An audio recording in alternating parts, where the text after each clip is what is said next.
Hey everybody, it's GoblinX and welcome back to the Tarkir Dragonstorm Early Access event. Thanks again to Wizards of the Coast for this promotional early access account, and we're just going to hop right into it this time around. These sealed events on Arena are mimicking the pre-release events that we get to play in paper, so we get to pick specific clan out of Tarkir that we want to play with. And last time we went with the Obzon, which is green, white, black. So this time we'll go on the opposite end of the spectrum.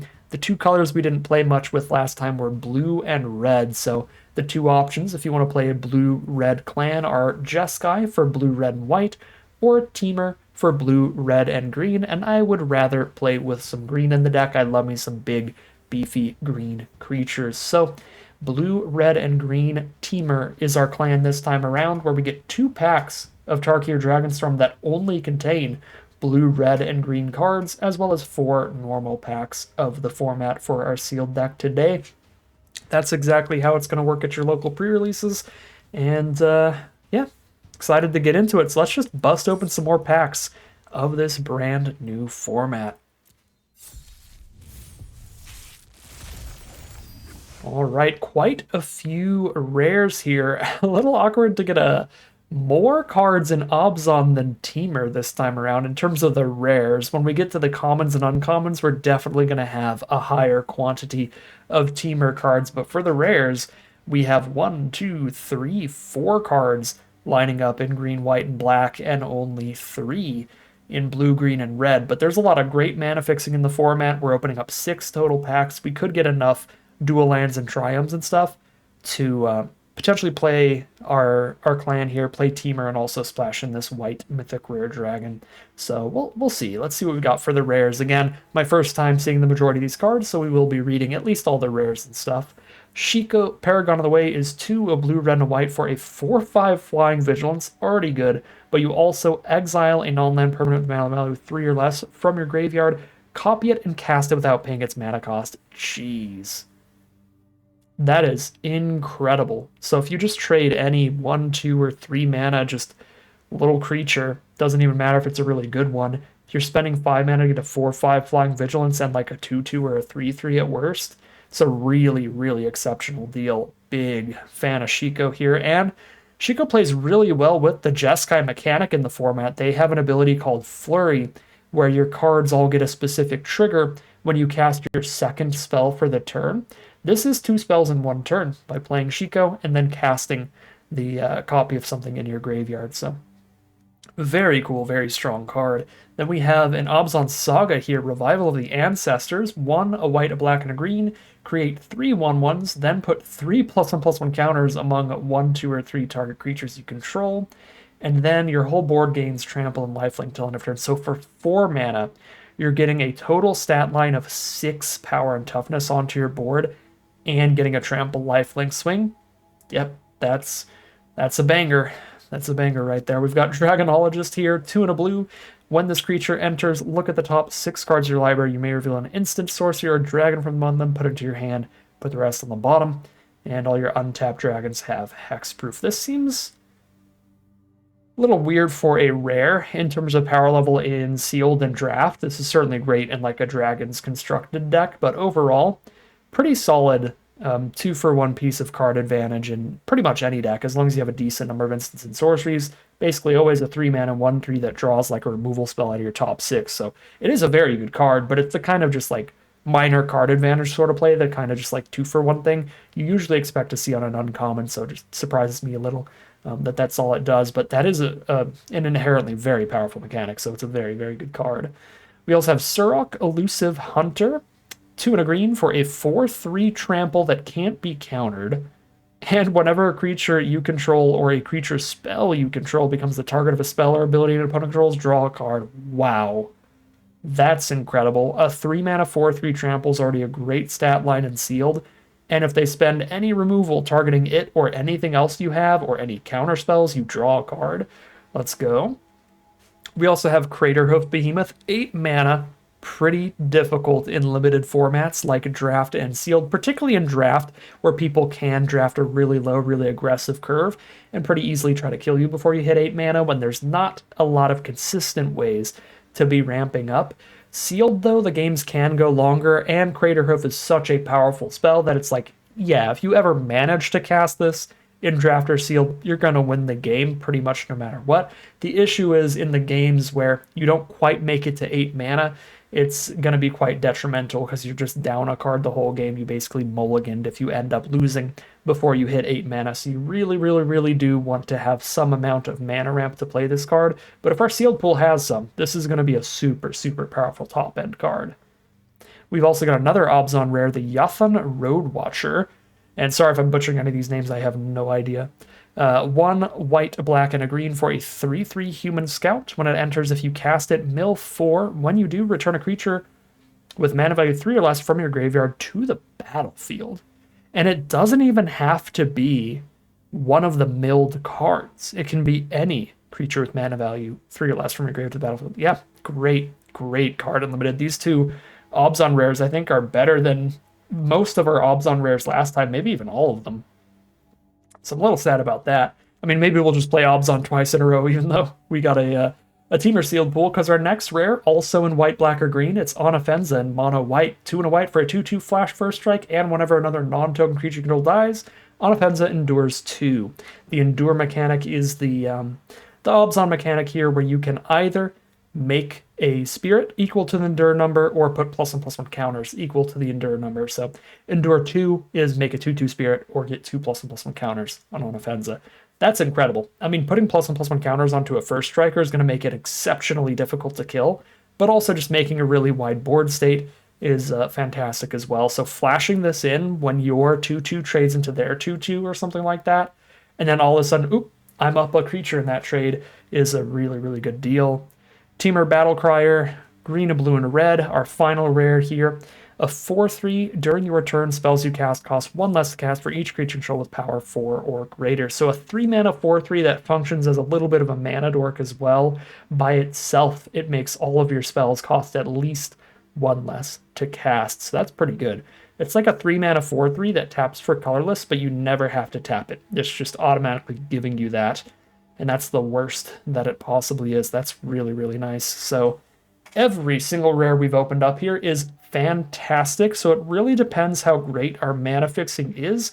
Maybe we try to do some crazy 5-color nonsense. Depends on how many uncommons and commons we have in each color. Maybe we move towards Obzon here. Maybe we are just the Temur deck, just splash white.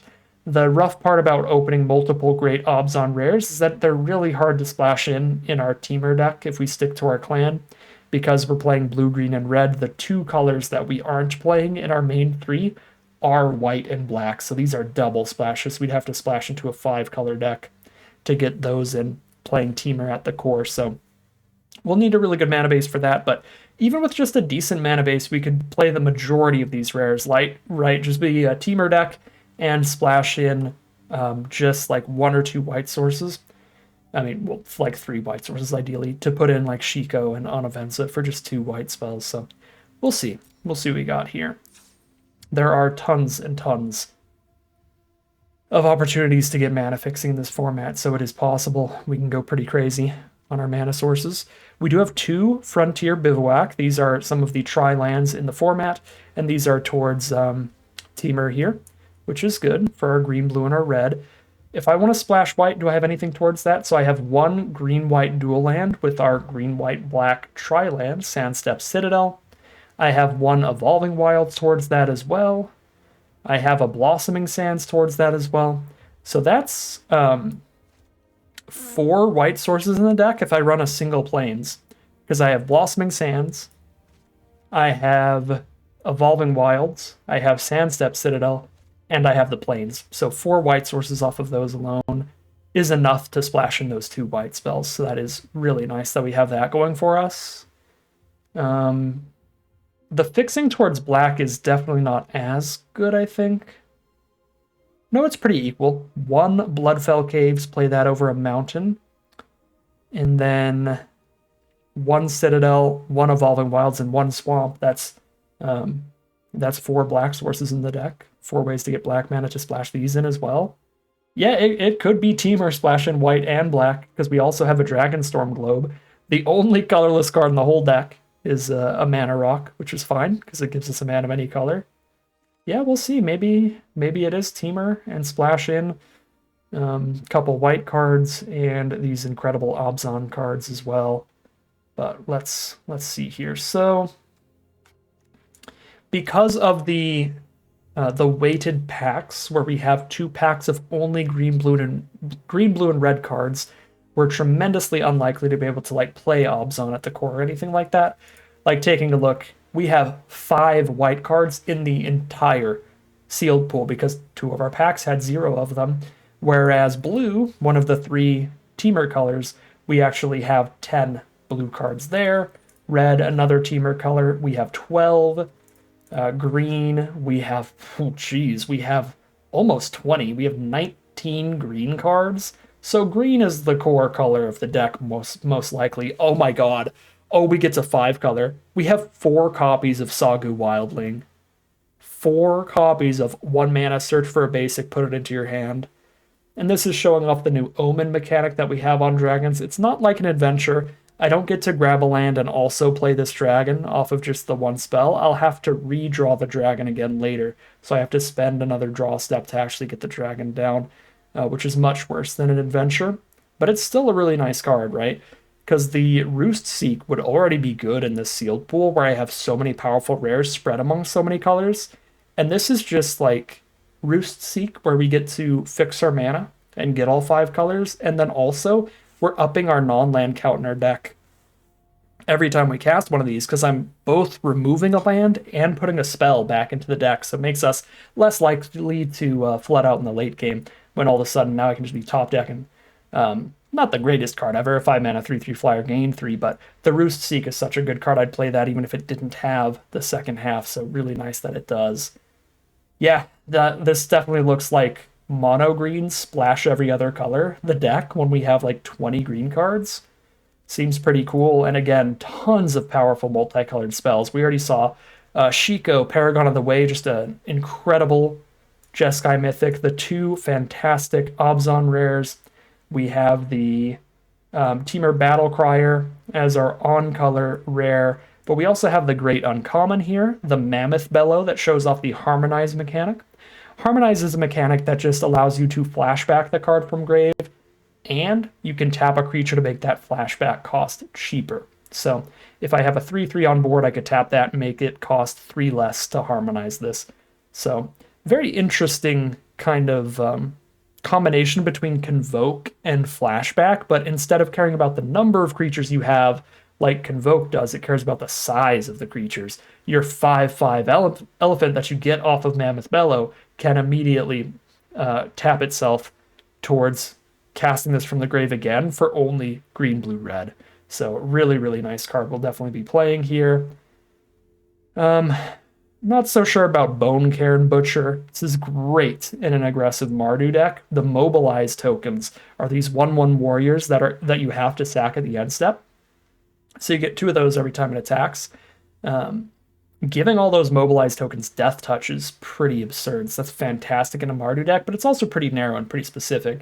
Not the most incredible card to just like randomly splash in.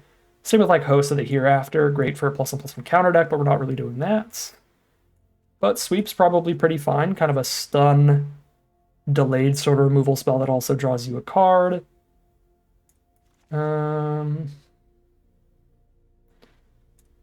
You can play the Tawny back because we'll be Teamer at the core.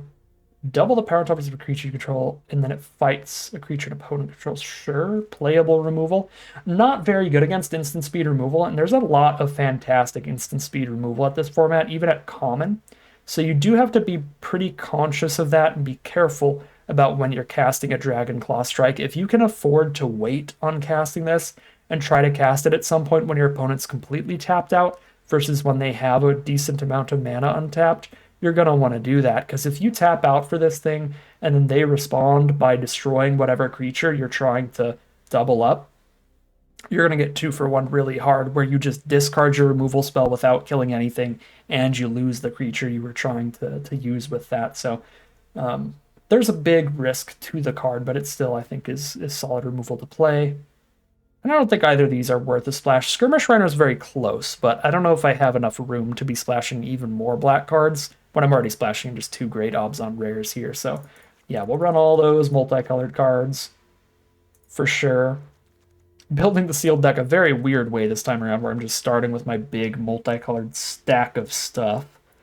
And then I think I'm just loading up the green and throwing in all the best splashes. I'm probably playing every non-basic in the sealed pool, honestly. I have black spells, I have blue spells, I have red spells, I have white spells, I have green spells. So we'll play them all. And then at least one of each basic, ideally. So yeah, one of each basic, and then just load up with forests, I think, as the final lands that we're going to want in here. So what do we have out of green? It's definitely 4 Sagu Wildling for the fixing. I'm not really ramping. I am fixing my mana consistently, but I'm not jumping up the mana curve. I guess the globe ramps me a little bit, and the battle crier ramps me a little bit, but they're just going to blow up the battle crier if they can. It's also just a big body. What else do we have in green? Maybe there is some ramp here. Look at the top card of the library. If it's a land, put it into your hand. If you don't, you may put it in the grave. I mean, that's a solid card for 2, but again, it doesn't ramp, it just draws the lands, it doesn't put them on the board. Okay, 1 Roamer's Routine for ramp as well, sure.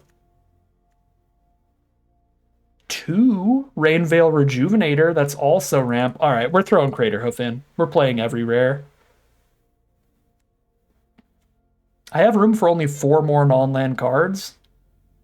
So we'll put in another removal spell, but I think we just put in the rest of the good splashes right on Offenza.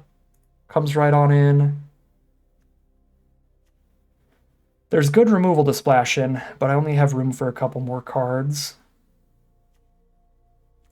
Splash in Dragonologist. How many instants and sorceries am I running, though? Instant sorceries, dragons? Oh, I've got a lot of dragons. I've got 4 wildlings. We've actually got 5 dragons, 6 instants and sorceries. Yeah, this comes in. Anything else to splash in? Again, there's probably some really powerful cards I'm completely overlooking, but this is my first time reading most of these cards, and I am recording 7 limited videos in one day. So in order to not be pulling a 24-hour recording session here, I'm going to just be skipping over some commons and uncommons and assuming our deck is good enough for now for pre-release here. We're not getting super hyper competitive with it and making sure I build the perfect deck ever, like I would be if this were an arena open or something. I'm just going to accept that I don't know the format of the cards super well right now. Just play what feels right early here. Twin Bolt. Chandra is in this. Chandra's not in this set as a card, but Chandra's in the story, I believe, for Tarkir Dragonstorm. So I don't know why they didn't just reprint Chandra's Pyrohelix. I guess they didn't want people to expect to see a Chandra card. This is really good if they have both on board, but there's not a million good non-creature artifacts in the format. There's a few of them.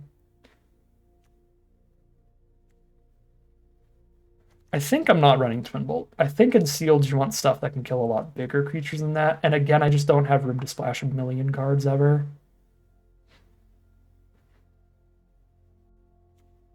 I don't mind the Rebuke much. It's pretty good at double spelling. That's kind of cute. So that's good at the Flurry ability. Okay, I'll play the Globe. I have to cut 1 card here. Yep. Again, it's not going to be the perfect build, I can guarantee you that, especially with one this complex. Although I think I can actually... I'm going to look at the mana curve here is what I'm doing. I think I can actually cut a land here, which sounds insane when I am a 5-color deck with so many good top-end spells, but the thing is, every single Sagu Wildling immediately turns into a land as long as I have a green source early. So I'm just going to run a million forests, and this is like 4 more lands in the deck than it looks like. Yeah, so I'm going to go down to 1 of each basic. So I can get whatever color I need, and then the rest of the lands go to forests.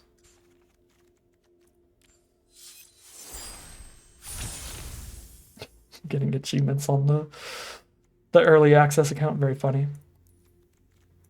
And then, yeah, I mean, the mana curve sucks, but you do expect that with just 5-color nonsense deck. Is there anything that makes, like, no sense in here? I've got a fine creature count. This will be late-game removal, sure, but it'll be good late-game removal. I've got 15 creatures, even if the curve is pretty high on those creatures. Yeah, there's almost certainly a stronger build if I spend a bunch of time and make sure I've read every single card and know what everything does.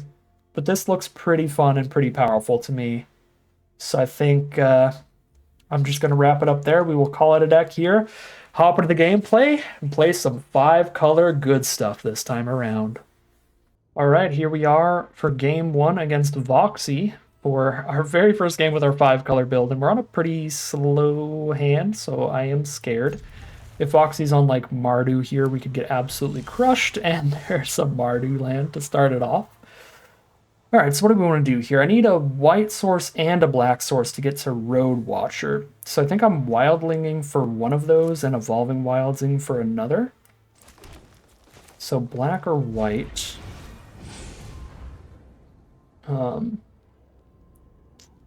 think white is a tiny bit more featured in this deck, more prominent in the deck, because the only black spells are the 2 Obzon rares, but there is a white rare in here.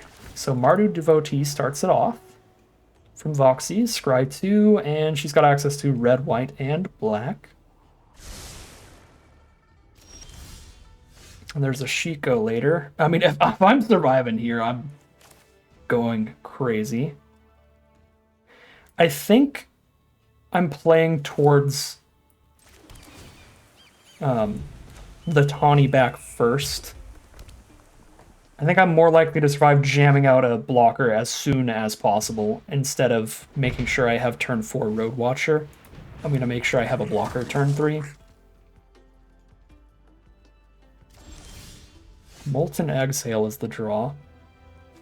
Well, now I can just exile the Brigand and I'm only facing 1 damage next turn. I could Behold a Dragon and do this at instant speed. Can also just do it right now while she's tapped out and not reveal that I have a Shiko coming up. I'm just going to do it now, I think.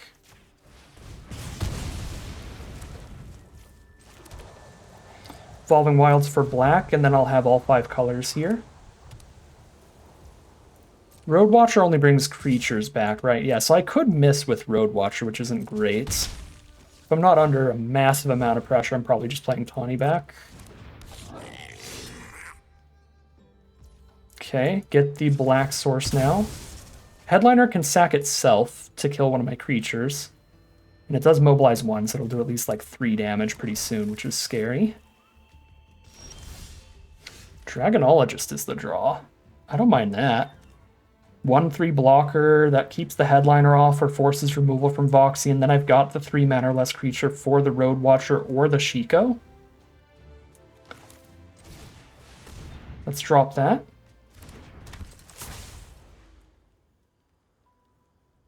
Instant sorcery or dragon. Pretty much impossible to miss in this deck. Our instant sorcery count isn't insane, it's like 6 or 7, but we have like 6 or 7 instant sorceries and like 5 or 6 dragons. I shouldn't have opened my mouth though. I should not have opened my mouth. I knew the mistake as soon as the words came out. But yeah, I mean, I'll double check, but I'm pretty confident we have like 10 possible hits. 1, 2, 3, 4, 5, 6. 7, 8, 9, 10. Yeah, we have exactly 10. But I did draw a couple, right? I drew a sorcery, I drew a dragon. But still, I think it definitely makes the cut. Alright, this did force removal from Voxy, so now I can Shiko it back. And then Shiko has hexproof because it's on the board. So Shiko into Dragonologist here. If Voxy doesn't have 2-mana removal for Shiko, it's got hexproof. Insane. Insane. Okay, there's all the stuff. We'll take a wildling. And it's hexproof while untapped, but this dragon has vigilance, so that's just hexproof period until they kill the Dragonologist again. They do kill the Dragonologist again, but I've still got the 4/5 body down. Voxy only has 2 cards in her hand now. Try to block kill the headliner, get probably deal 5 here. But I'm super ahead on cards, so while it's going to take me a while to be surviving here, I think I can do it. Roadwatcher only picks up mana value 3 or less creatures. It cannot pick up a Shiko, so... Tawnyback or Wildling here. I think I can cast... I don't have double green. I can't cast Tawnyback and Exhale. Unless I top deck an untapped land. It is draw a card, discard a card, so if I Tawnyback, draw an untapped land, I discard Citadel and then also Exhale this turn. If I don't tap green for it. I actually agree with the auto tapper here. Don't tap green, so any land off the top, and I also Exhale. Yeah, let's do it.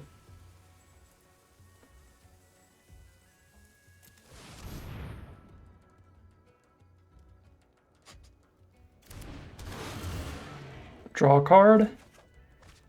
Tapped source here. So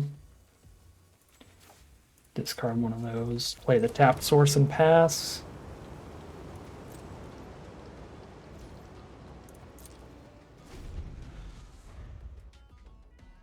They can have Headliner's ability kill Tawnyback now. She's still got more removal. She's mardoing us out. We're down to like 10 now? 11. I don't love it. Ooh, Revival of the Ancestors. That I love against her board currently. That's really good. 3 1/1s. Attack into that, Voxy. This is instant speed. So if I try to Piercing Exile the Headliner, they can respond by sacking it to kill one of these, but that's still fine. I think I just don't do it, though. We just go on blocks and save this for something later. Now that there's a Tawnyback in my grave, I could also have Roadwashered there perfectly reasonably.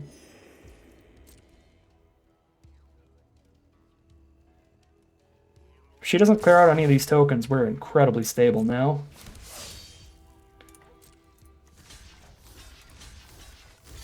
Alright, does she have another trick or removal? If not, I still get 1/4/4 when the dust settles here. But even if she does have a combat trick or removal spell to blank this, I can just play the Roadwatcher and be fine with the Saga having just made the creatures here, and that's it. Alright, I keep a 1/1 here. Very solid line from Voxy there, I just didn't even see that coming. I think our block was still our best block we could have made, but I did not realize she could have a pretty decent response there. Alright, Roadwatcher and go crazy.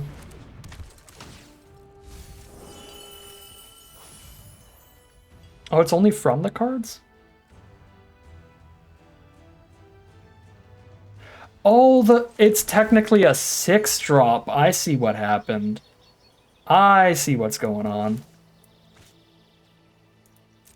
Alright. Still super, super stable, super winning here. But that does make that worse in our deck. The Tawnyback doesn't count. That's a 6-drop, technically.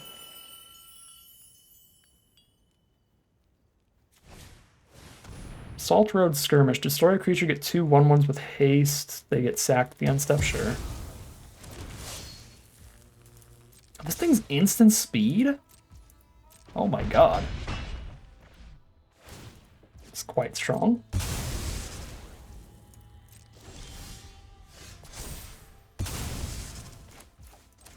Lifelink in. Gaining land for Bloodfell Caves.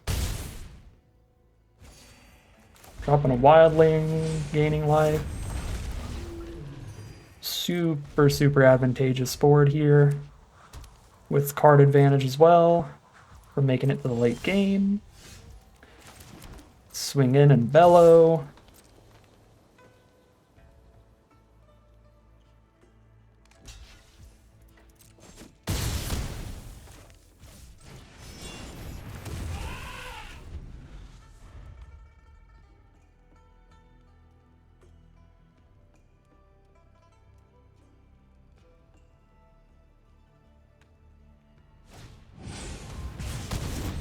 Five damage removal for the 5/5, but she's still taking 7 on board. Try to lethal a Dragon Claw. Strike. Just hit for 8 here. Off of that, +3 from Wildling, that's 11. Alright. Lethal 5-color soup claims its first victim, and it's none other than a Voxy. We take those. We are 1-0 here with an undefeated 5-color soup deck against a limited streamer. You love to see it. 1-0 heading into game number 2. All right, here we are on the play for game number 2. I really need to draw land. That way we can cast Rejuvenator as our first creature, but if we hit that, this hand is crazy. I mean, if I just keep drawing lands, period. I guess I still need the blue source for the Shiko. Everything else is castable, though, with any land draws. Ooh, Surok off the top. 4/3 trample. We draw a card if they target that, and I'm real happy if they do so. Get rid of a removal spell from them, draw a card towards more mana, which we really need. We still haven't drawn our 4th land. So super, super happy. Yep. Caustic Exile, draw a card is super good with me. Now we have the Evolving Wilds for the blue source, and that's all 5 colors and 4 mana at the ready. I think I'm flashing in an Onofenza during their end step instead of using the Sagu Wildling here. Did I forget an island? Oh, I forgot to put an island in here. That's pretty bad. That's pretty bad for me, actually, this game. Well, I will fix that in between games. It's a huge concern. All right, we get more green then, I think. That changes things. I mean, I still flash it in on Offenza. But now Shiko is a dead card for now. All right, we're going to cut a forest and put another island in between rounds. All right, show me your instant removal for Onofenza, and then you don't have it for Rejuvenator. Is this one over another? Yeah, one over another. She does not replace herself. That would be super sick if she does.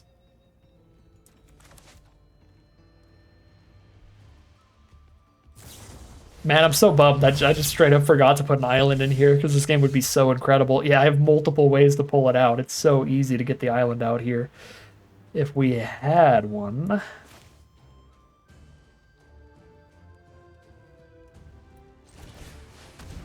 How much Harmonize do I have? Is it worth the self-mill?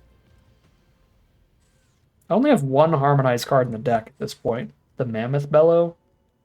Everything else, it would just be a pretty big bummer if I toss it in my grave.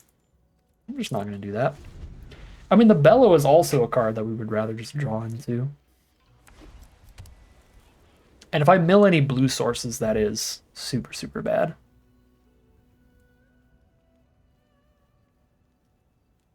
Oh, I probably should have Wildlinged for another forest and then played Rejuvenator just to hit all my land drops. I'm not that excited about just casting it as a 5-drop yet. Sure. Don't need the Rejuvenator mana as of yet. Just 5/2 creature controls those dealt damage, so it's just a 3/3. Sure. You've got a 3/3 down. Oh, I'm gonna lose for forgetting to put an island in here. That's so frustrating. Draw another blue spell. How did that happen? I could have sworn that I put an island in, but not the case. Well, we're ramping. Pulling out all of our non-blue lands to make it more likely to draw one.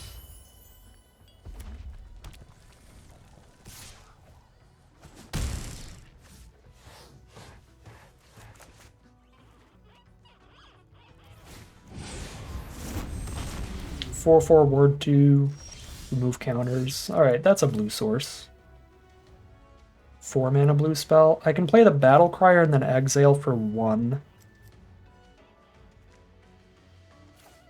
Yeah.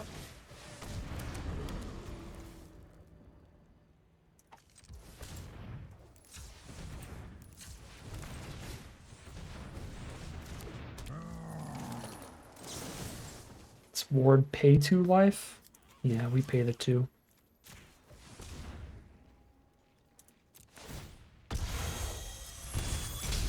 I probably overvalue hiding Shiko from my opponents. I feel like I probably should be revealing there.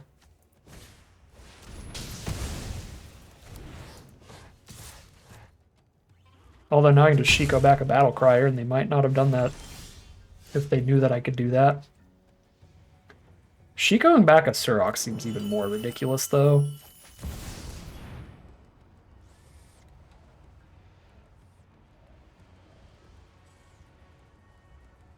I can Shiko back a Surok and Roamer's routine off the Shiko here. Oh, and it gets a counter because it's a dragon. Yikes. I can kill Shiko before Temur hits the board so that I don't draw a card. But they do not have the ability to do that. Sick.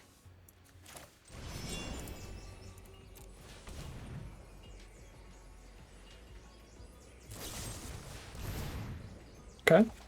Draw a card off Sarkin. There's another dragon. That's a 4/4 because we have the globe on the board. This deck is awesome. The only thing that can make it better is an island in the main deck.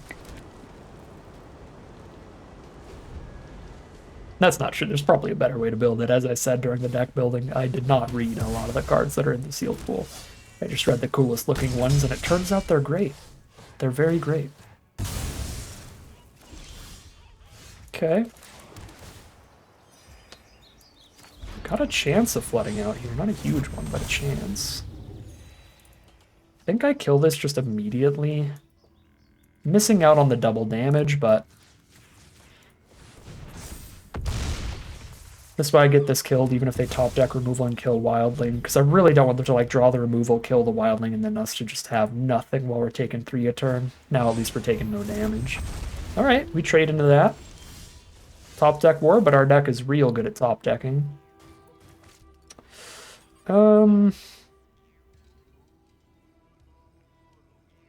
13 life. I don't think I'm attacking here. Because it's not like the mammoths block the dragon. So I just make 2 mammoths and start attacking the mammoths next turn. Very early to say, as this is the pre-release here, but I really think this sealed pool is like, this is the kind of sealed pool you want to open. Just tremendous fixing to just go 5-color, play all the bombs. This is a set where that's very possible. Alright, let's see if the last card in their hand is a trick. It's kind of brutal if it is. Yeah. Alright, good draws from opponent. Not much I can do about that, though. I'm not in a position to just take that turn over turn. Oh, hello.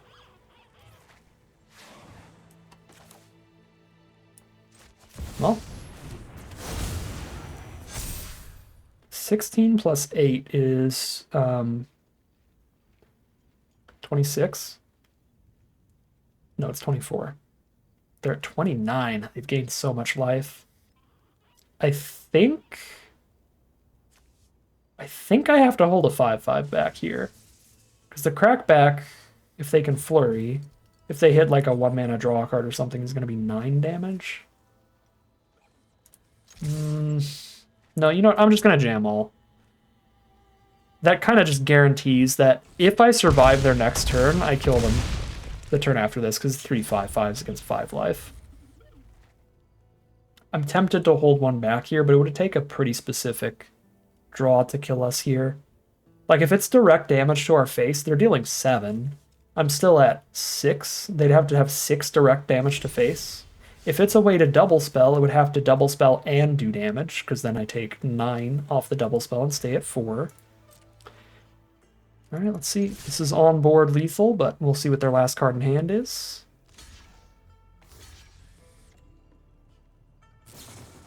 It is the removal to snare away one of these creatures and stay alive, but they are still dead on board to it attacking one more turn. GG from opponent. They flood out in the end. And the Mammoth finishes them off. That is 2-0, and that would have been an even more decisive victory had we had the ability to play our super powerful blue spells early, which again, with the amount of fixing that we have in the deck that we drew into that game, was entirely possible if I didn't just somehow blank on putting an island in here. So goodbye to a forest, hello to an island, and we hop in to round number 3. All right, here we are on the play for round 3, starting with Botanist. That looks like a great start to me. The mana base is perfect. We have all 5 colors already without even casting any fixing. Their first threat that really needs to be dealt with can be sweeped. Slow it down for a little bit and find one of our scary cards off the exile to cast next turn. It's going to be a 4-drop right now. So currently don't have a full-on curve. We play a 2-drop and then a 4-drop. Nothing on turn 3. But we have multiple draws in the deck that could let us cast the sweep on turn 3. Obviously we have an island and a mountain left in our deck because we have one of each land type. If we draw either of those, we can sweep on 3 mana. We start off with a swamp. There's a Mammoth Bellow. That's an incredible card to top off our curve. Drop the bottoms here. I should have played Plains over Swamp. Yeah, it's going to take some getting used to the 4 or 5 color mana bases, but that's something we really need to work on playing correctly. Because, yeah, we needed to be working towards sweep in case we needed to sweep turn 3, but I don't need to sweep on board, so. No, I'm not going to put CRATERHOOF in my graveyard when I have a tap to add 2 in my hand. Just not going to do that.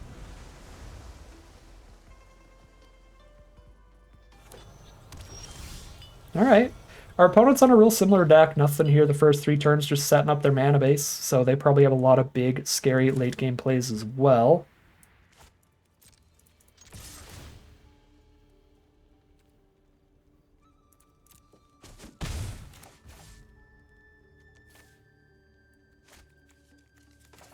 Okay, I got sweep mana ready.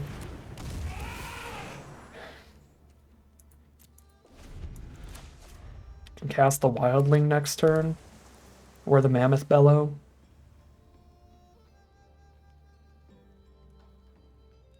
CRATERHOOF is 8 mana. I'm only 1 land draw away from CRATERHOOFing. Oh, they're gonna need a copy of our Rejuvenator. I think I sweep that then, to slow them down. If they're choosing to do that, they definitely have something good to do with the mana.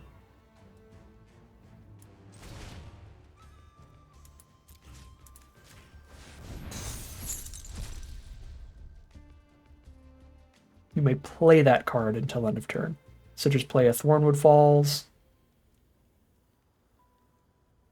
Or you could just Roost Seek instead. And shuffle the Wildling back into my deck instead of into exile. They're both pretty similar.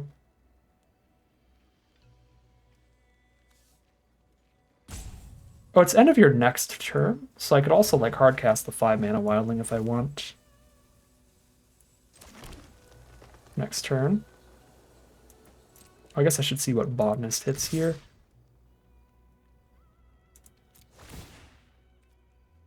Another Wildling. Alright, shuffle it away. Put this one back in.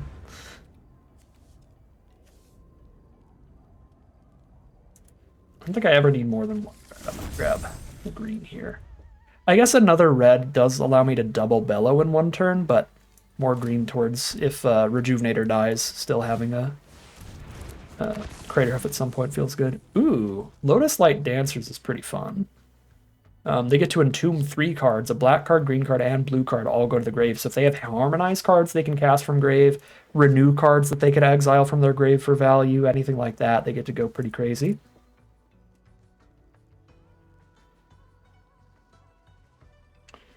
So I can CRATERHOOF at only +3/+3 right now. That makes me feel like I'm not quite CRATERHOOFing yet still.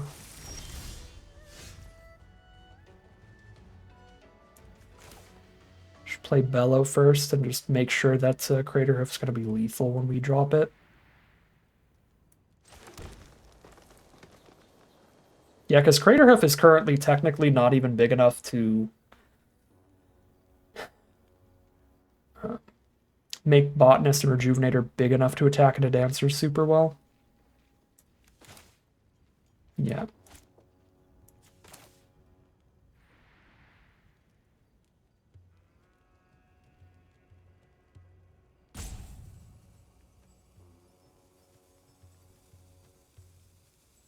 So we get beef. We get beef and we harmonize beef next turn. So if I had been playing lands perfectly, there's a chance I could have double bellowed there, because I did have 3 mana left afterwards. I would have needed another blue and another red source, though. I know I could have gotten another blue at least. Okay, Tevil's really bad. Big lifelinker's a problem for sure. Okay, I can play a lot of creatures here, though. Okay, I can play 2 creatures here. I can go Dragonologist and Wildling, or I can go Bellow and Wildling. Feels like Bellow Wildling. Yeah.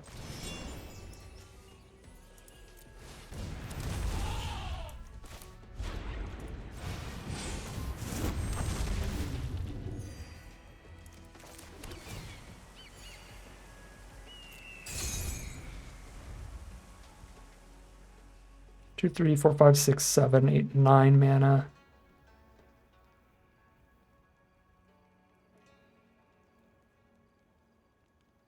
They have 9 lifelinking power out now. Has me concerned for sure. They go up to 18 off of this first swing already. +6/+6 trample to everybody might still just be lethal. They're at 3 more life than it looks like. They're at essentially... Oh, no, not a damage removal spell, too. Okay, no, it's just a tap. If they had a target creature deals damage to another creature thing, we're definitely not at lethal here. Because then they gain another 6 and kill one of our cards.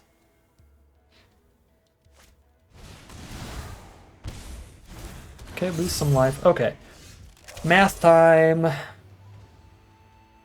+6/+6 trample. 9, 11,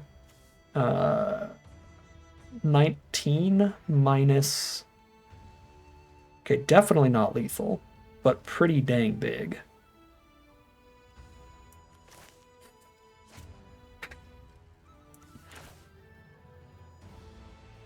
I think it's still Dragonologist and go bigger, though. Ooh, Shiko? Speaking of going big, there's got to be something great for Shiko. Yeah, no, River Wheel Sweep is not. I said yeah, and then it's like, wait, no.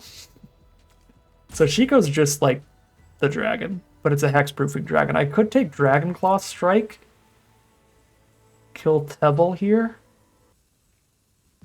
Oh, it's non-land card. Okay, it doesn't need to be a permanent. Oh yeah, no, it's Shiko. It's Shiko. It doesn't have to be a permanent. I'm dumb. Wait.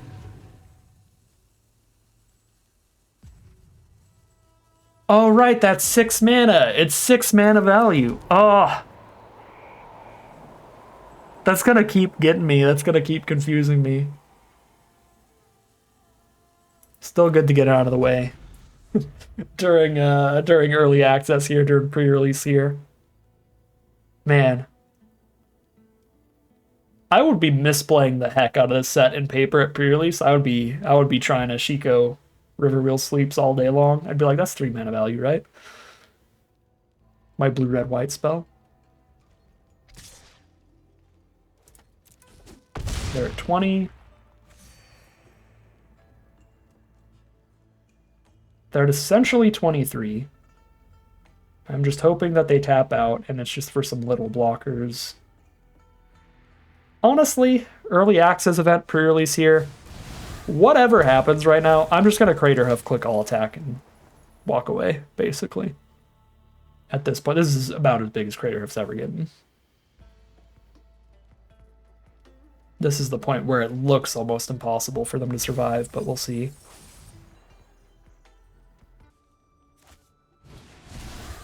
Alright, they tap out. They're almost definitely dead then.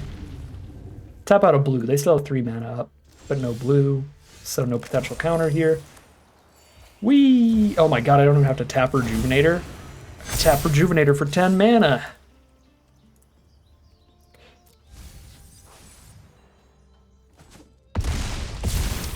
Alright. Some definite misplays there. I keep forgetting... Jesus, 81 damage.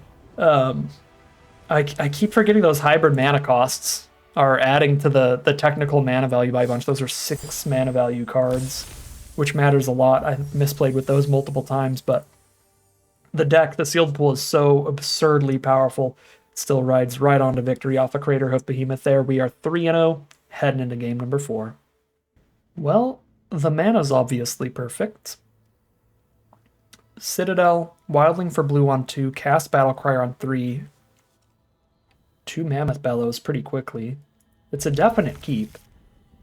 We are on the draw, and they're a red deck, so they do get pretty aggressive on us here. This hand would be really bad if I did not put an island into the deck. And they are getting very aggressive. They start with Devoted Duelist, so they're just hasting out a 2-1, getting extra damage every time that they flurry and cast 2 spells in 1 turn.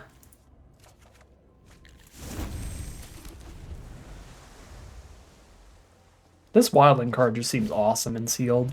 It might be a little slow in draft, because some of the more aggressive archetypes like Devoted Duelist, like Jeskai and Mardu, can really get going quick, but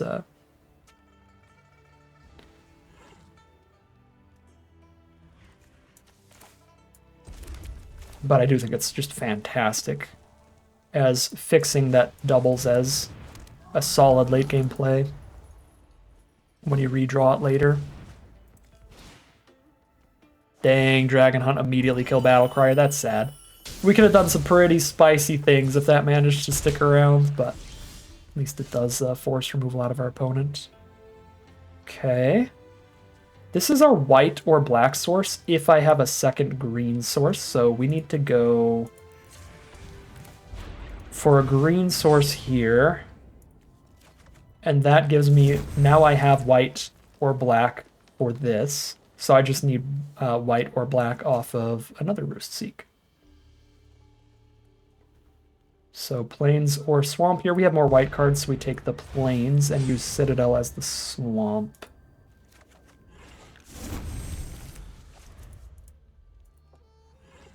Quadruple Wildling in the sealed pool has just been so juiced. Throw the Blade on the Duelist and just get jamming here. Nope, play a second Duelist and just get jamming here. That works too. We're under a lot of pressure. Get some 1/1s down to block the 2/1s, I think, is the best, safest kind of play for next turn. That can also let me draw another land off of Wildling. Actually, no, I can't. I'll have to tap out of my forest. I have to go green, white, black there. So I can't do anything else but the Revival. But this feels so much safer than trying to just Bellow or Wildling. Because if they have one good targeted removal that breaks them through that board state, this one harder to attack through. Especially once I get the +1/+1 counters next turn. It's harder to removal their way through this board, I should say. Yeah, send the 4/3 in. I definitely got a chump here at 10 life. Get a 3/3 and a 2/2. The 3/3 big enough to trade into the 4/3 Duelists. Now, I think I'm still going big here, like I'm going Bellow, play a land for the turn.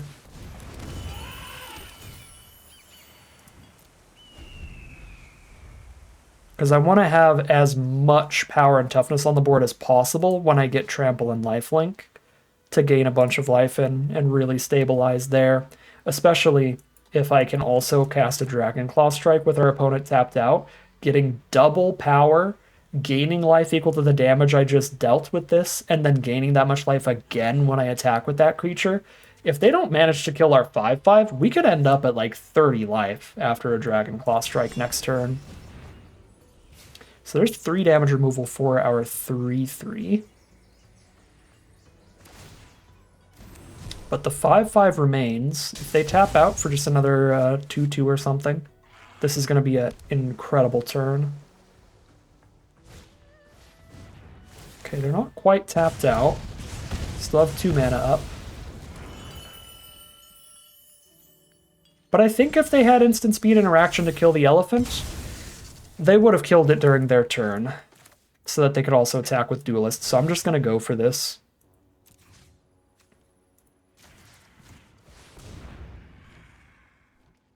They may have a counter spell here. No, they had it. All right. Oops. It's not really an oops, but okay. The only card they could have had that would have been a removal spell that they would not have cast during their turn would have been something that doesn't actually stop it from blocking. So this is like the only card that plays like an oops misplay against. I think that was the right way to play it out. Is just go for it. Because any removal spell that genuinely takes this off the board, they would have cast it already and dealt damage to me last turn. So I don't really agree with the oops, but okay. Rediscover the Way. Impulse, look at the top 3, put 1 in hand.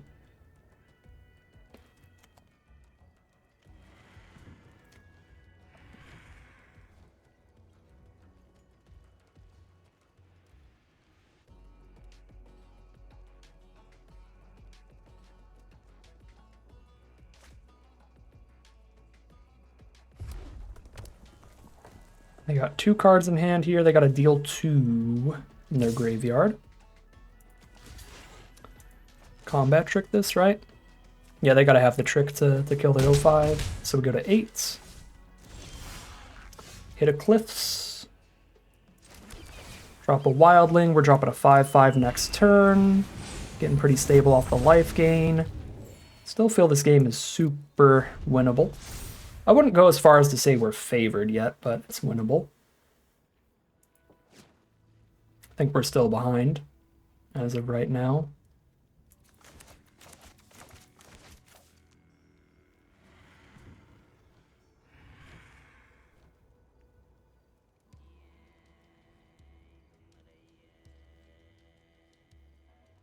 So I can Bellow next turn unless they manage to exile it from my graveyard somehow.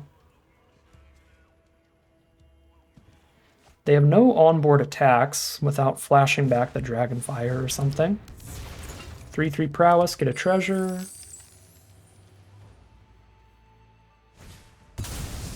And they also drew the removal for the Wildling. That's pretty bad. They get to flurry this turn as well. Into something to cast for next turn. Just focus the mind, draw 3, discard a card. Jeez, that's very nice. They get some double strikes off of the Rediscover the Way next turn. Yeah, opponent is drawn super hot here. Better to play multiple blockers here than a single 5/5 right now. Because they're about to get 1 turn of potential double strike swings.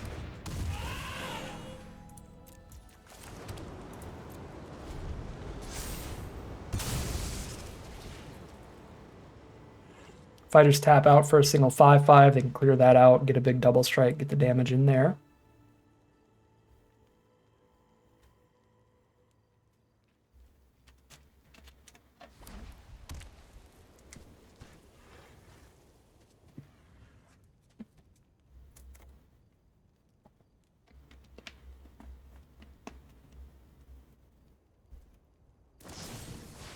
Narset's Rebuke.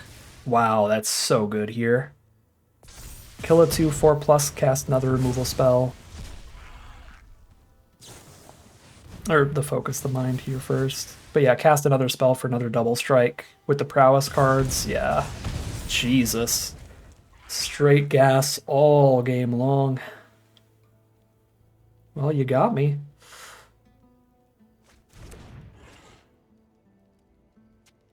This is definitely the deck's worst matchup, is aggressive archetypes, and Jeskai is certainly one of the most aggressive archetypes there for sure. Stop the 8 damage with this. So I die to any 2 damage ping. I'm pretty dead no matter what, Because if I chump block the Artisan, I go to 2 and just die to them flashbacking this for 2 anyway, next turn. But if I block this way, at least if they don't have the Prowess trick, I can clear out some more of their board. Like, I have to draw life gain to have a chance of living regardless. So we block like this. Like, dying this turn versus dying to the ping next turn is really not different. Not that different. So Sun Pearl Kieran, pick up the Duelist that's going to die there. We go to 1, we have to hit life gain or it's over. And we hit Surok. That is game. Alright. 2-1, heading into game 4. Alright, here we are for game 5. I miscounted. We're 3-1 right now. This is our 5th game. Still a very, very good record here. As long as we don't run into any super streamlined aggro decks again, we should be real fine with this deck. And I think that's really hard to pull off in sealed. You gotta open a great curve to go super aggro. When it attacks, you lose a life and it endures 1. So you can keep making it bigger or making more creatures. That's definitely bad enough to kill. We have to play our blue source, a lot more blue cards castable soon. Over the swamp. This way, if I top deck a forest or a mountain, we can drop the Battle Crier, which is great.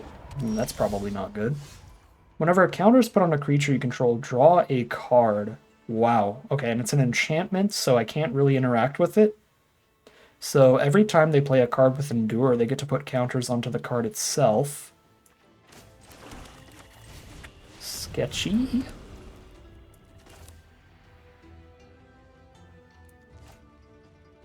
Double green, blue black, double red, triple blue. Grab a plains. I could just grab another green source, but in case this globe dies to something random, I think I grab the plains here.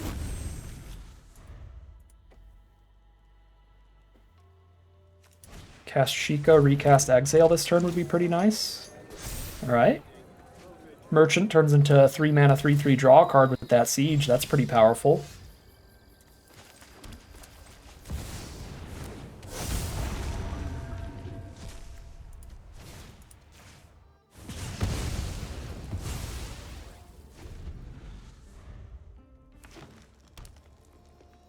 Not quite as powerful as our Mythic Dragon, but all they need is 1 removal spell to get this off the board now. They may or may not have it. I can flash in an Onofenza. Here, which is pretty good. I can actually drop the Battle Crier and also flash in Onofenza. Because of the cost reduction. This might be a little bit greedy, but I'm doing it.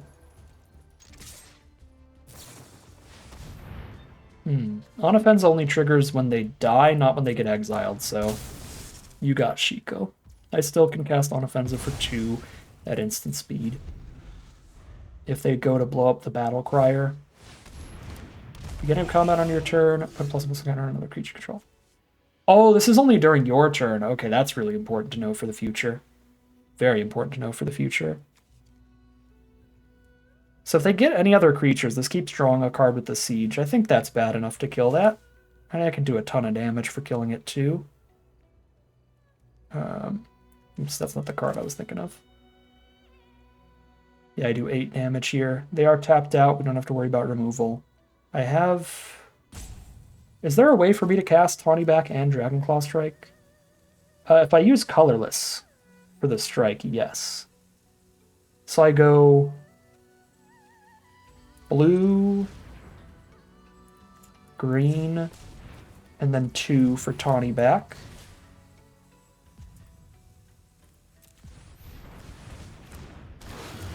And then I just go...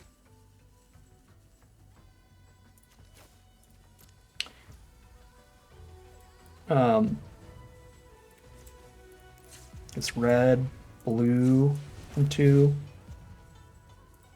Doesn't really matter. Hit for 8, pass. Oh, I could have had the white up. I could have played Onofenza this turn as well. Misplayed the mana again. pretty consistent theme today, and in the format so far. Just because, I mean, we've been playing a lot of the super multicolored sealed stuff. Got to be so conscious with how you're tapping your lands if we play any super competitive stuff here. All right, I'm still in Magical Christmas Land. I'm bellowing around, flopping down an Anafenza when they kill the Battle Crier here. Oh, they don't even go for the trade? Sure. I guess I'll just keep the Anafenza. Play around a board wipe or something here. I can still just flash her in the end step. I actually have 3 mana untapped this time.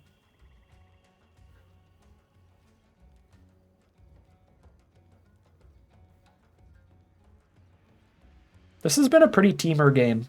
I'm happy with that. We chose a teamer sealed pool, and then we've just ended up doing 5-color nonsense the whole time, but this game was pretty teamer. Battle Crier, Tawny back, Mammoth Bellow lying in wait. We played a teamer removal spell. Every card we cast here was green, blue, or red this game.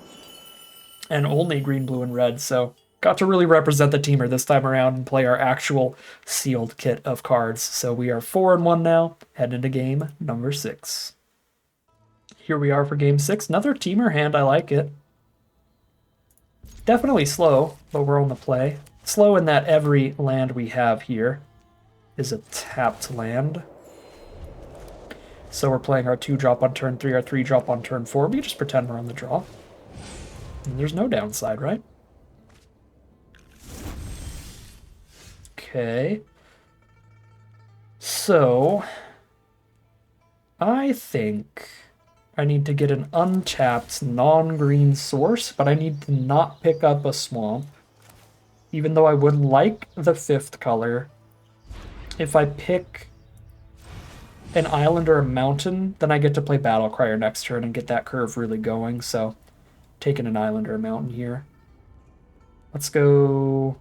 I've got 1 blue source, 1 red source. Pretty equivalent there. I'll go island on it.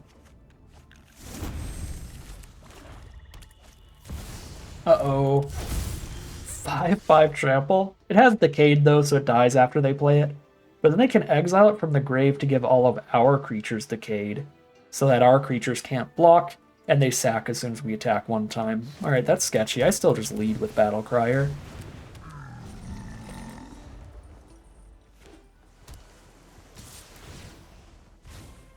So that's going to be like a late game board wipe here. And we're down to 17. The nice part about it for us, though, is that it's not like a immediate board wipe. We get 1 big attack with everybody before they die. Oh my god, never mind. Lie in wait plus that Rot Cursor is such a great combo. Immediately a 5 toughness creature and grave, pick it right back up, do it all over again. Nasty stuff from our opponent. Okay. Well, here's a Botanist, and now we're working our way up towards a CRATERHOOF as the finisher. And we've got some cards to try to live that long. Multiple removal spells. The Shiko to be a huge threat, force something, some kind of interaction from our opponent there. Hollow Merc Siege. What is the Sultai part? They're choosing Sultai, which is... Oh, that's the same one as last time. Whenever they put counters on creatures they control, they draw a card. Sure. Okay, so Rakshasa can't block anyway. We're just jamming into that thing. I am not going to Dragon Claw Strike because it's not going to kill it anyway. Sadly, unless there's an untapped... Oh, baby. I was going to say, unless there's an untapped land on top, I'm not playing Shiko either. Looks like I'm playing Shiko, actually. Getting a Battle Crier here. Yeah, this board's about to get real nasty. Even if they decay our whole board. Boom. Shiko is ridiculous.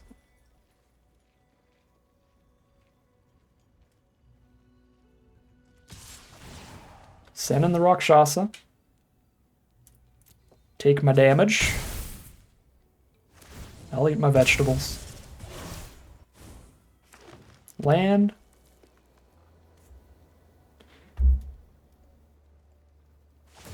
Decay the whole board, sure. Now we just wait till we cast CRATERHOOF and then just one-shot them. Yeah, Dragonologist. If this hits the one that can grab lands, that'll be perfect. Okay, it doesn't hit the dragon that can get lands, but it does hit the roamer's routine, which is actually even better here. Because I can double that up and just CRATERHOOF next turn. That's really wild.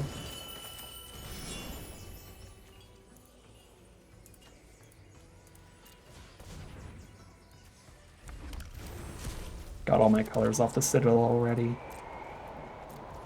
Oh, I should have tapped Botanist. I didn't even realize that synergy. There's so much cool stuff going on in the format. It's really got a lot of complex little synergies that you wouldn't expect. Holding blue mana up. I really would rather not CRATERHOOF until they're tapped out of blue. That is like the one way we could still lose here, is if they can counter CRATERHOOF. Otherwise, they're just wombo combo super dead no matter what. So I'm just going to cast literally anything other than CRATERHOOF.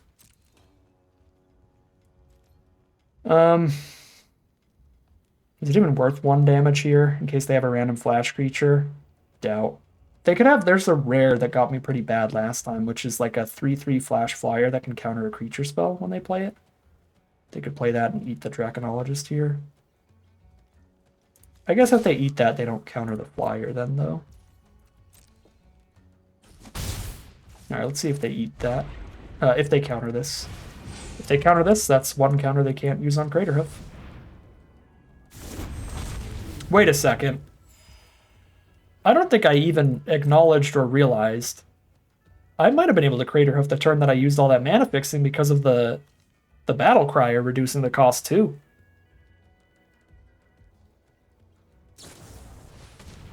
Caustic Exhale to Dragonologist. Tap out, please. Tap out, please. I beg. I pray. Okay, well, there goes that. Dargan. Hey, they tapped out. I doubt there's a single blue counter, but I guess we'll find out. Okay, we'll see if there's a blue and 1 counter.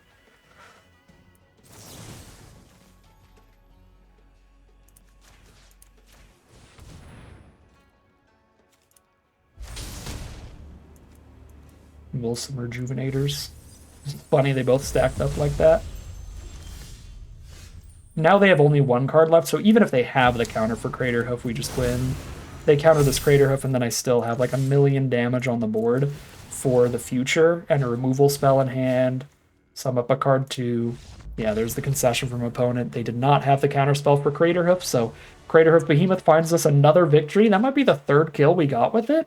It's been consistently great in this deck. We have just so many ways to search out a land that we know that we are gonna hit every land drop most of the time, and we even have a couple ways to ramp up both the 4/3 that makes it cheaper and the sorcery that we can flash back that pulls out a land from the deck. So really, really nice stuff from CRATERHOOF Behemoth. Pretty sick to see it getting some play here in Draft and Sealed.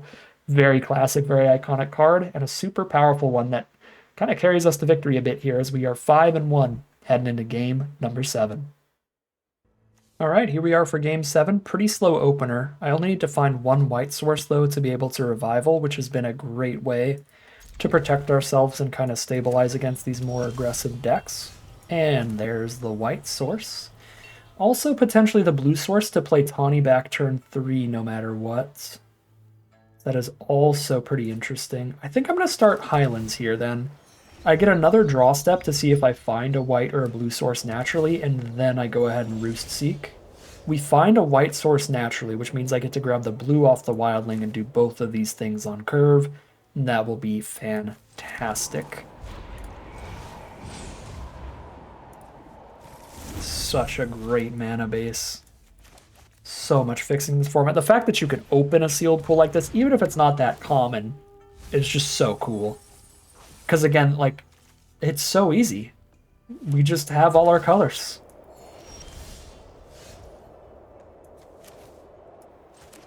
I'm playing a green, blue, red card on turn 3, and then I get to play a black, white, green card on turn 4. Like, that's nuts.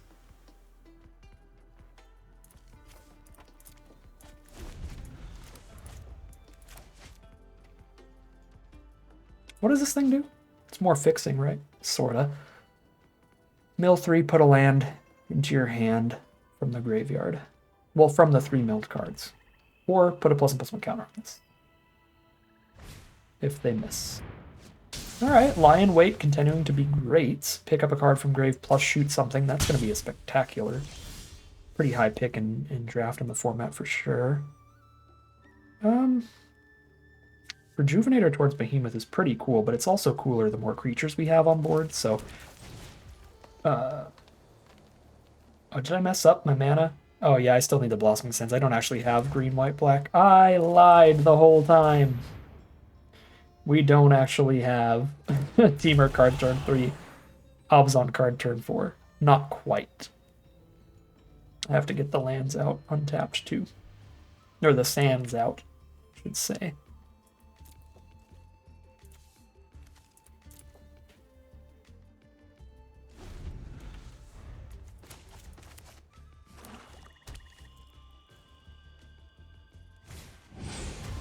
Disrupt the Rejuvenator, sure.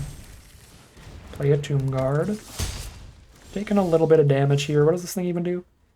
Whenever a creature control with a counter on it deals combat damage to a player, you draw a card and lose one. Well, I want to keep them off of the card draw, that's for sure. So let's exhale that and play our Globe. So Globe, exhale, tap land here.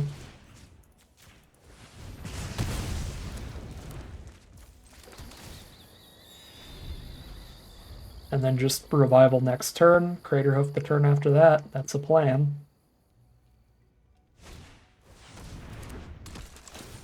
This just sets up the top card. It doesn't draw any cards itself, but it does potentially fill the graveyard, give you those Harmonize cards you can recast, the Renew cards you can exile from grave. Ooh, Snakeskin Veils in this format. That's pretty good. Surrock, hello there. Actually, perfect mana to play Surrock and Revival. We'll play Surrock first. So if they target anybody ever, we draw cards. This is just in case they have something weirdly specific, like -1/-1 to target creature or something. Something big enough to kill a 1/1 or 2, but not a 4/3. Because obviously if they have anything big enough to kill a 4/3, they're just going to kill Surrock anyway.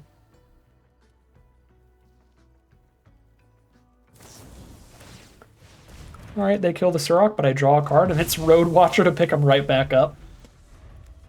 Love that. Yep, that's the only option. This is technically a 6 mana card. They've got that Successor that adds another +1/+1 counter out. Decent. Decent stuff there.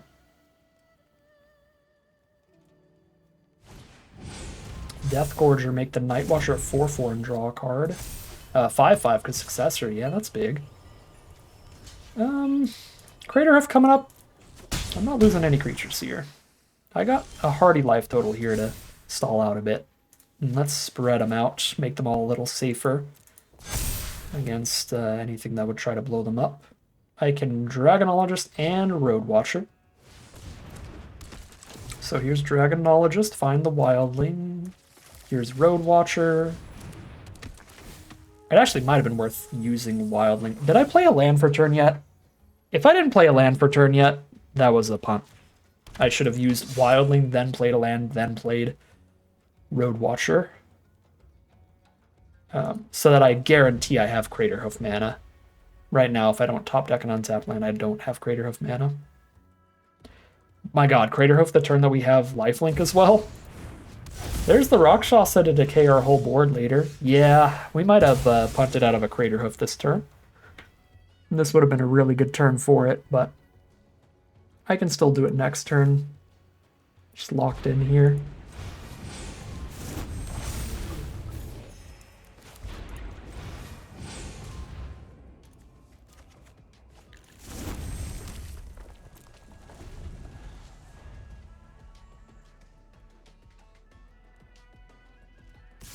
I've yet to see a single counter spell in this format. So I'm just gonna cast Behemoth and see what happens.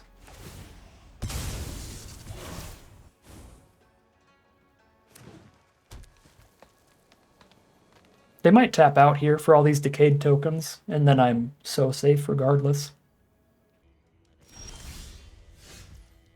Is that instant speed? No, it's sorcery speed.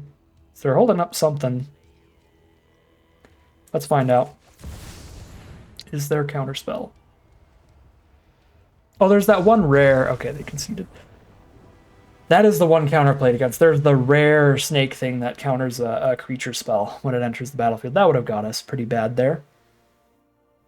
I think we probably are losing from there because then like the decayed means none of our creatures can block. Wait, hold up. Did they miss lethal? I forgot decayed shuts off blockers, and they might have as well.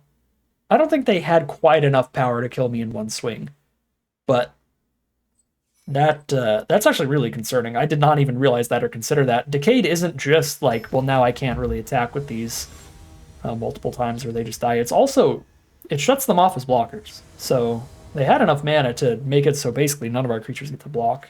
So that's actually really, really scary to consider. Anyways, we're on to the potential final battle here with more incredible hands with great mana. We're on the draw on this one. So, let's see.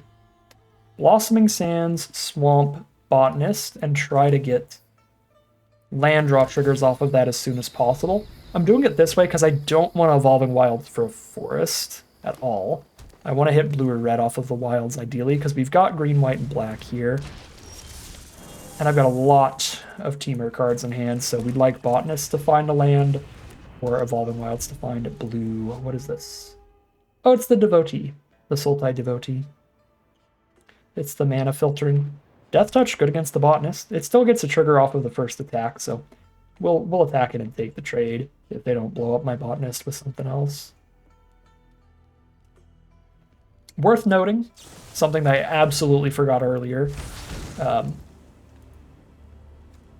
Again, I think Arena's supposed to be revealing the omens too.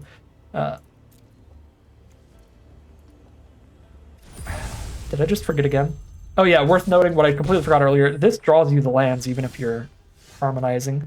Okay, Saga Wildling is beautiful. Beautiful, beautiful here. Because I can't play any creatures this turn anyway. So we can get the blue and the red this turn and then have 5 color. That's what we do, right?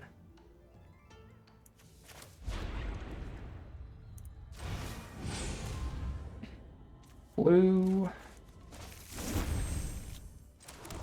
And red off of that. And I also have the option of cracking Evolving Wilds. If I'm under a lot of pressure here, I can crack this Evolving Wilds for green. So that I can go green, white, black. Revival next turn. I can Revival or Road Watcher. Those are both really good ways to be stable here for a bit. Buy us time to hit the red specifically for our 2 red cards. Yeah, I've got equal numbers of cards that need Abzan and equal number of cards that need Temur, so I'm going to go Abzan first. Because these are just better instant blockers, and there's the Wildling to get to the red cards now.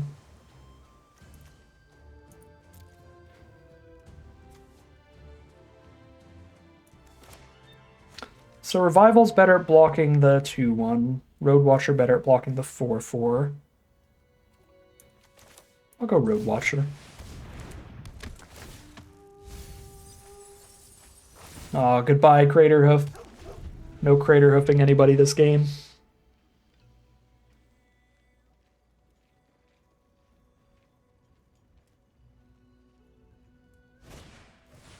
Hinock Wayfarer, mill 3, pick up a land. Uh-oh. They build a renew card?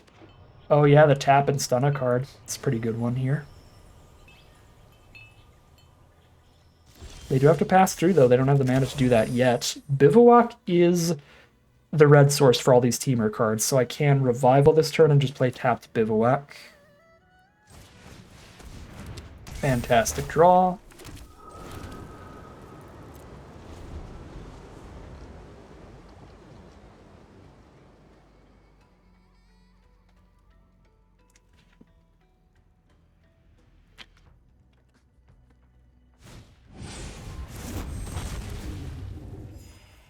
They hardcast their Wildling now.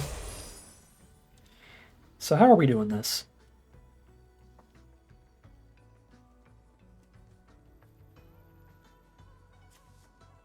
I kind of like making Botanist big enough to harmonize Bellow by itself. But it also makes it a lightning rod for removal, which isn't the most lovely. This battle cry is pretty insane with the number of power 4 or greater creatures we have, so let's just make 2 power 4 creatures then. And then I can go green, blue, red on Battle Crier, and now I'm reducing cost by 3. I can just cast Wildling after this?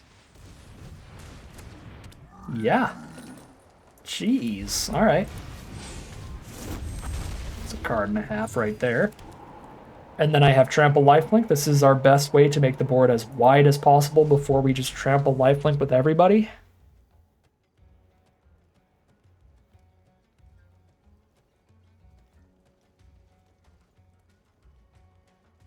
Get that huge life point swing. We know they have a card they can use to stun one of our creatures, but that would take half their mana this turn. If they want to just stop like our 4/4 from attacking.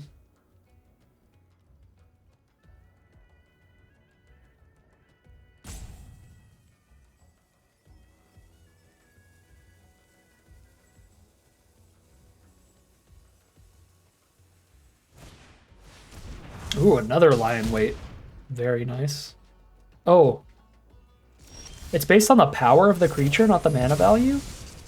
I would have done that wrong too. I would have absolutely done that wrong as well. I should have pre-combat cast some stuff with the Battle Crier cost reductions. I actually just don't think I attack with it at this point. Attack's too late. I'll keep Wildling. It's still really good at this point. Alright. I gained 1,000,000 life, but that was far from the best attack. I should have just been casting 1,000,000 cards before I did anything else.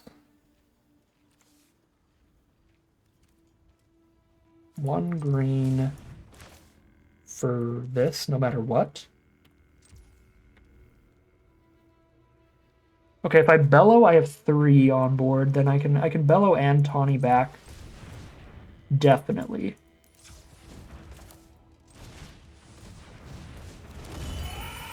Because I can go cost reduction by 3.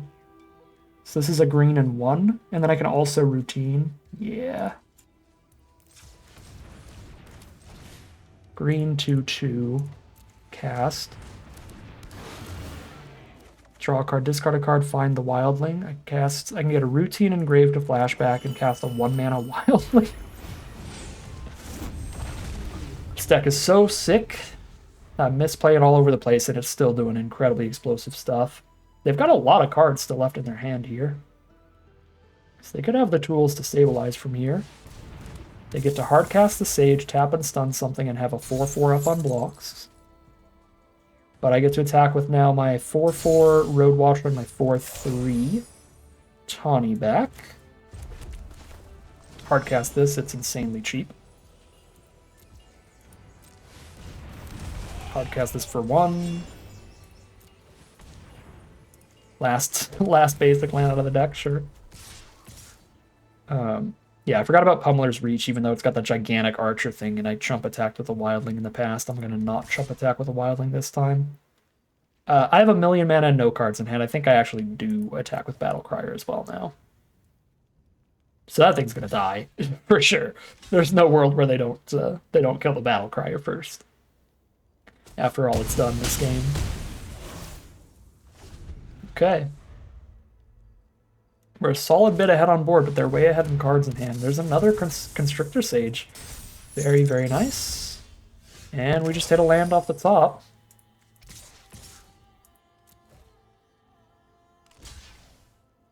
Keep doing what we can here. That's all the creatures off their board. And see what they jam out next turn.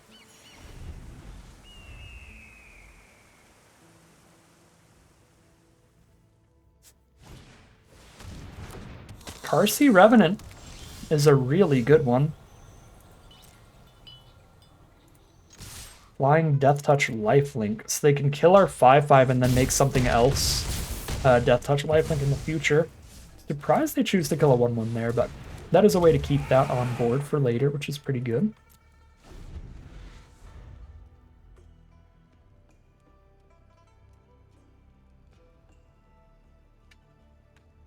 Got 16 cards left. I think we still got a lot of power in the deck because we just have so many bombs in there. Yeah, we have Unoffenza, Dragonologist, and Shiko as the rares left in the deck. What does this do? Target creature opponent controls with -2/-2 until end of turn, and a creature you control gets +2/+2 till end of turn. Whoa, that's okay. That's really nice with Revenant. Gain 5 on the swing. Go to 11. It's pretty big, and our top deck is nothing.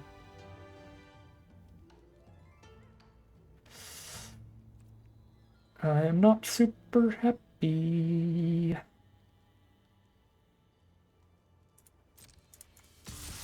Think we just jam like this and I just have to draw into something? I don't even think trading for Revenant is super good there by holding Wildling off, because then they could just do the thing where I attack and I block and then they make the 5/5 a lifelinker. This card has been real good to stabilize here. Like, even if I kill it, it's going to be an issue. Uh-oh. They're drawing their rares. Get a +1/+1 counter on each creature you control at the beginning of their end step every turn. Yeah, so get bigger and bigger, get more and more life gain. They can renew and put more +1/+1 counters on this Revenant. Come on, top deck. I know you got some goodies.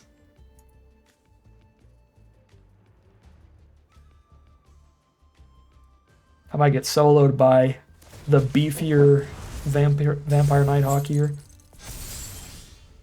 Okay, I'm not getting soloed by beefier Vampire Nighthawk. They're going to have to give its abilities to their next creature. Well, if they don't find a creature, they've got big problems, but any creature becomes a big problem with how many renew spells they have in grave. Alright, couple little 1/1 tokens that just die in the end step here. Sure. Crack Evolving Wilds. They're going to thin their lands out of their deck.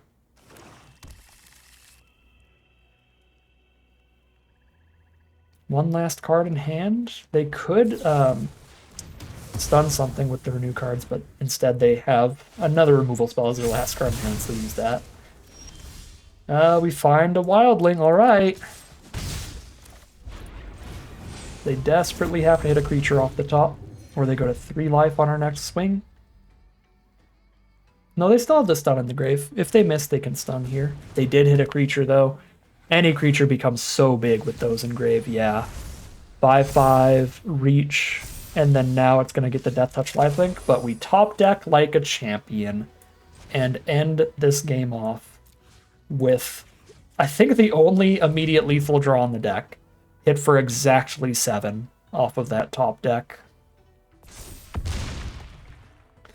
And I believe that is a 7-1 sealed run for the best sealed deck I might ever open up in this format. Certainly, I feel like this is the best one we'll have opened in the pre-release event, in the early access event here. What an absolute ride. Tons of incredible fixing. The playset of Sagu Wildling being a massively good card for this deck. I was going to say a massive overperformer, but I already was really excited about this card. It's a big reason that we managed to do the 5-color with green at the base.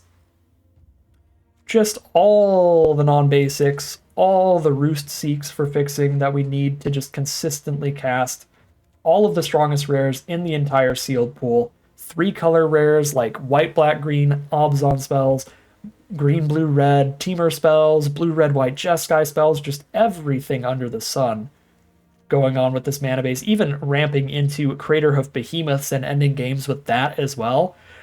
Like, in most formats, if you told somebody, yeah, I crushed the sealed event with 5-color Craterhoof Behemoth, no one would believe you.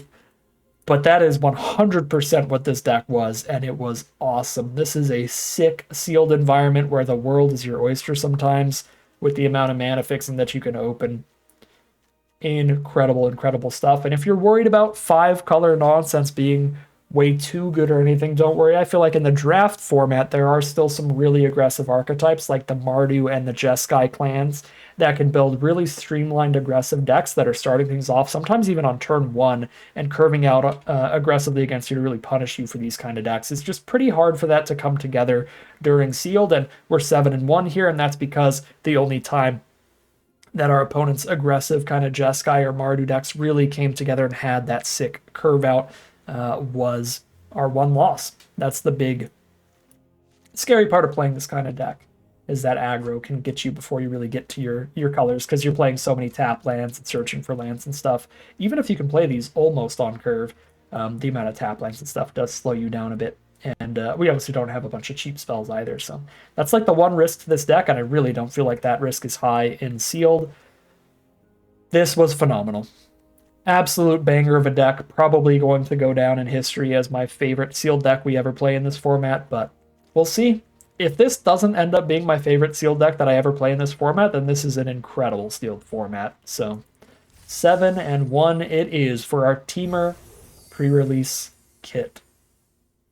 But that is going to end today's video. As always, I'd like to thank my patrons and YouTube members for their support, as well as you for watching this video. If you enjoyed it and you're interested in seeing some more, you can always like, comment, and subscribe to tell the YouTube audience send you some more in your recommended feed. If you'd like to catch me live, you can check out the Twitch channel in the link in the description below. And if you'd like to support the channel directly, you can check out the Patreon link in the description below. But other than that, as always, thank you very much for watching, and I'll see you again soon for some more Magic Arena.